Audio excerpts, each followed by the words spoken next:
Welcome to the Woodshop stop.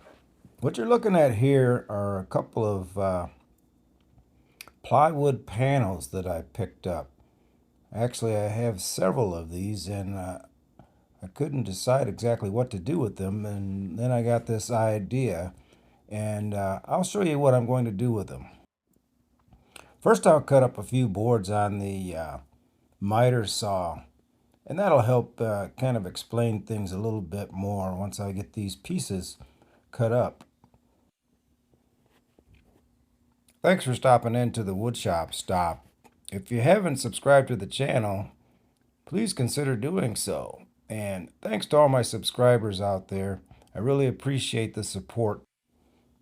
I also enjoy all the comments that I get. I get some pretty interesting comments, and sometimes you guys make me think a little bit about how to respond to some of the comments that I get. Some of them are not so nice, and some of them are very nice, and I appreciate the ones that are positive and more constructive. I think we get a lot further ahead with those than the negative and the negativity that some commenters make. Here you can see the three panels that I cut to preliminary sizes and all the pieces that I've cut to match up to those. And you see here that I am gluing up these pieces and using brad nails to secure the pieces while the glue dries. And this is going to be the start of the panels. If you haven't guessed it, it's going to be a box. We're making a box first off, and like most projects, you start out with a box, and then you go from there. But as you can see here, I'm putting plenty of glue on there, and now the glue has dried and the pieces are ready to work with, and I'll cut them more to size on the table saw here. As you can see, I'm not removing too much material, but I'm just making sure that the edges are nice and flush and that they're all the same width. Adding the 1-bys to these plywood panels sure beefs up the sidewalls that I'm creating here, and definitely gives it a little better appearance than just having plywood as your exterior in this case.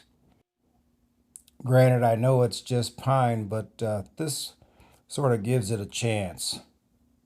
I like the idea that I was able to come up with some sort of use for this plywood that I found. Once again, that's the creative side that comes out of me when I'm doing my woodworking. And whether or not the project becomes a success or not, it is very stimulating to come up with ideas and to try to put them into action and make something, you know, present itself at the end. I'm planning on adding rabbets to the ends of these. What you saw me doing was setting the blade height. I believe it was half-inch depth. So I'll make the first cut with a vertical position, and then the second cut I'll use a horizontal position to remove the waste.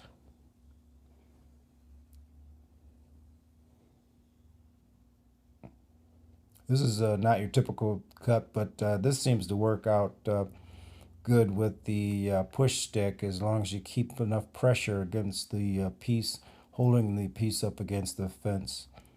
Here's the horizontal cut that I was talking about, and I wasn't able to go through with the cut, so I left a little bit of material to be removed, and I'll take this over to the workbench and remove it with a Japanese pull saw. And it's just a little bit, so you can see there it didn't take much effort at all to remove the little tab that's in there, that's holding that waste piece in position there.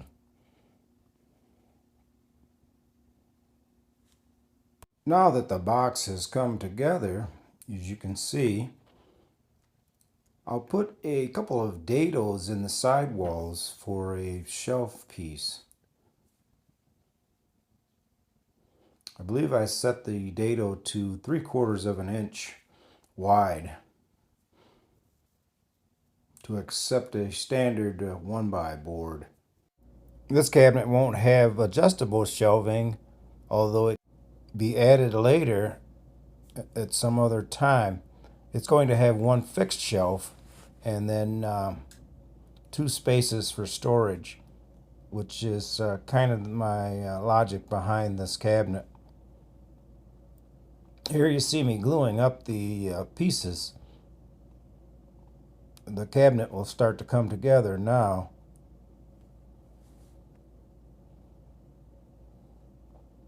I make sure I get plenty of glue in these joints because I want these joints to be solid, and I'll reinforce these joints with dowels.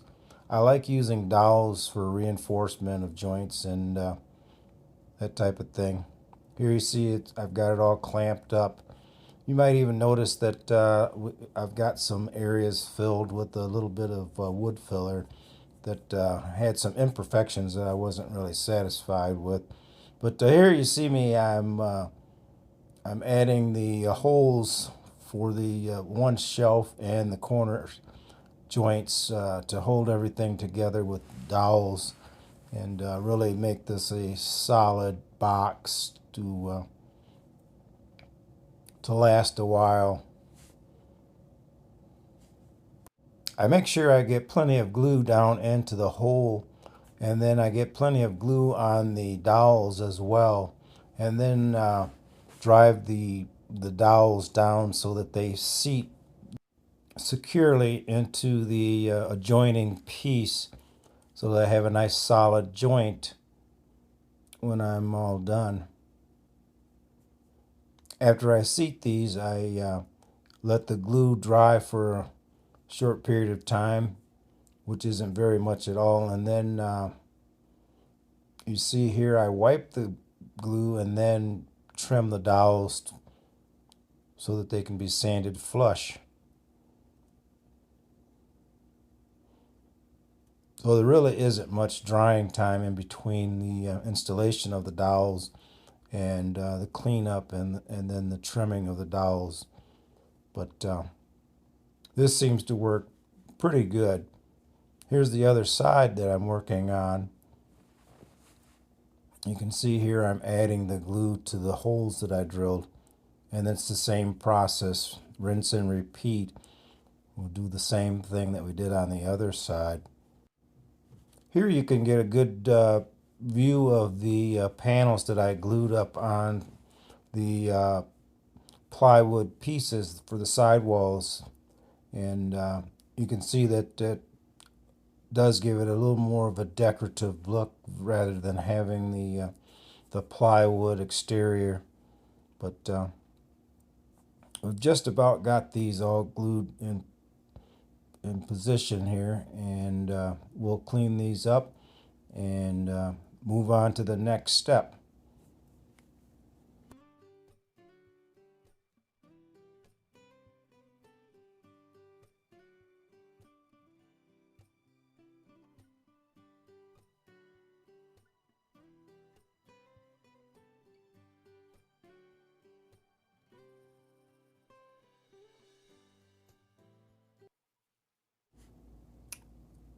Next, I'm adding a decorative cut with the router at the joints of all the boards that I glued to the plywood. I wasn't really satisfied with the outcome of the joints, so I thought I'd give it a little special flair with the centering bit, which has a 45-degree angle on it, and it makes 45-degree cuts. So this will actually give the seams a little bit of a eye-catching characteristic. This 90-degree edge that I made helps to locate the router bit exactly where I'd like it to cut, and I can repeat these cuts endlessly with this router edge jig that I made here. The clamping ability on the end of it is the special key to this, because I can move it, clamp it, and then make my cuts. If you do any kind of routering like this, I would recommend making this jig because it is very handy in the process of different projects and such, as you can see. And here's the end result. You can see that it gives it a little bit of a different look to it. Now I'm starting on the face frame for this box, and for that I'm going to use this spalted poplar. I like the spalted poplar because it has such a great characteristic in the grain, and it's a very neat looking wood, as you can see here. And I'm just going to do 45s. I'll cut the 45s on the miter saw and make quick work of these, adding reference lines so that I can see where to make my cuts. It'll be better off in the long run if I can see where I'm going to make my cuts. And then I'll do a quick and dirty method of gluing these miters together, as you can see here, with CA glue and accelerator. And I make sure that I've got these square using my measuring tool here. And like I said, this is a quick and dirty method. This CA glue is very helpful in the shop for this type of things. This is lightweight glue up situation, so CA glue works out good for this. And then once I have the joints dry enough that I think, I'll add a couple of brad nails to each corner, and that should hold it in place without any problems. As you can see here, that's what it looks like. Now I've got the box stained, and this is just a preliminary step of staining this box. It's in a mahogany, and I want it to be a little darker than that, so we'll make some adjustments later on. But I'm adding the face frame here. You can see I'm just using a little bit of PVA glue and then brad nails to put everything in place. Now this box is going to have a stand, and right now I'm working on the lumber for the stand for this box or cabinet, and here I'm milling up the boards for the legs, as you can see. Now I've got the legs assembled basically, and now I'm going to make sure that they're equal on both sides. And then from there you can see that I go over to the bandsaw and I cut an angle on these so that these will be a tapered leg, and the bandsaw makes short work of this. This is just a rough cut for the taper for the legs, and once I've got the rough cut for the taper for these legs, then I'll take them to the jointer, and then I'll run them on the jointer for a few passes to bring the cuts to the line, and that will ensure that the legs are flat and equal and to the size that I want.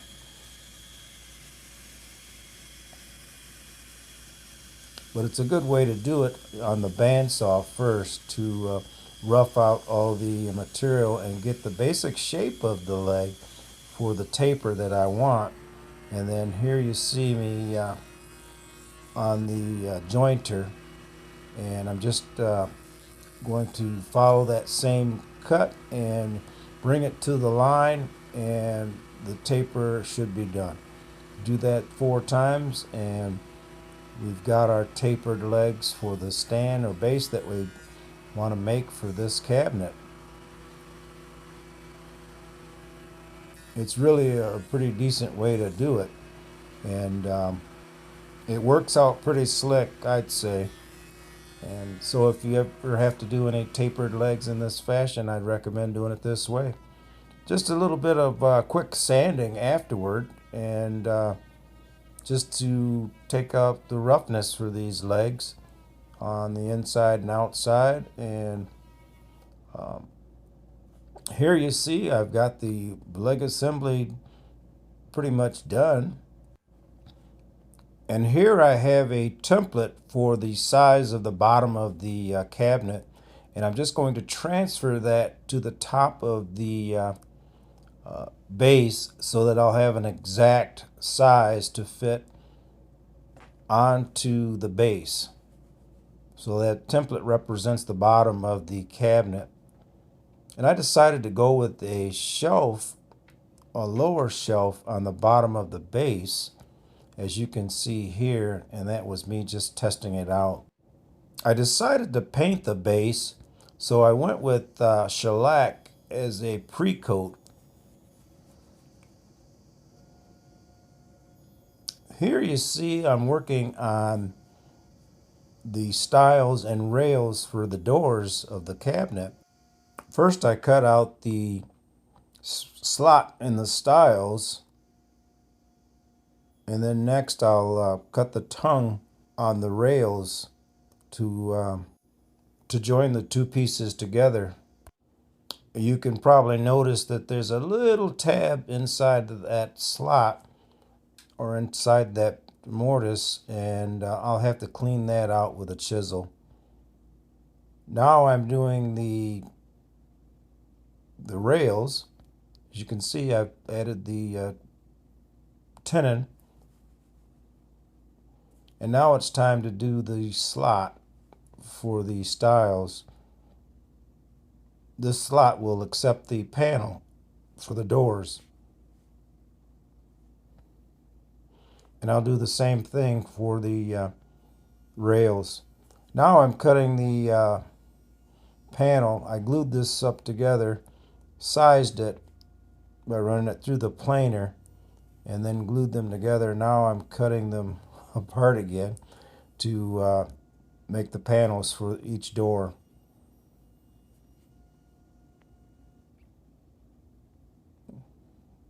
And we'll do a test fit here. You can see that I've got the pieces all set up here on my workbench, and I'm testing them out, and they worked out great. And then I painted the panels. As you can see here, I went with it's kind of a dark chocolate. It's not black. It's actually kind of a dark chocolate color, and it works great for this base. I added figure eights to the base to attach the cabinet to it, as you can see here. And there's the cabinet all assembled and together. You can see the doors are on. I've got the door knobs are on, the hardware, and the hinges. I think it turned out pretty decent. If you like this video, make sure you hit the like button and share it if you want to share it with others. And subscribe to the channel. If you haven't subscribed to the channel, I would really appreciate your subscription. That's going to do it. Thanks for watching.